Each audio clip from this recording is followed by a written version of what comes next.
માતાજી, જય શ્રી કૃષ્ણ।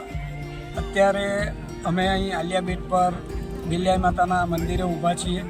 આજે બિલ્યાઈ માતાના મંદિરનો 28મો પાઠોત્સવ ઉજવાઈ રહ્યો છે।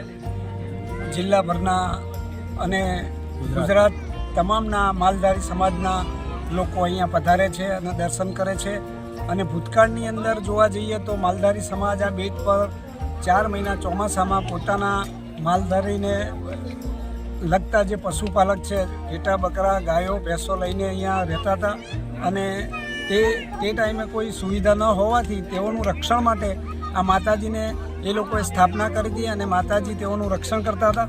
ત્યારથી આ માતાજીનું પૂજન ચાલતું આવ્યું છે અને આ માતાજીનું મંદિર એક વગડાની અંદર બનેલું છે। અહીંયા 2 પ્રસંગ ઉજવાય છે, એક પાટોત્સવ અને આનંદ ચૌદશ।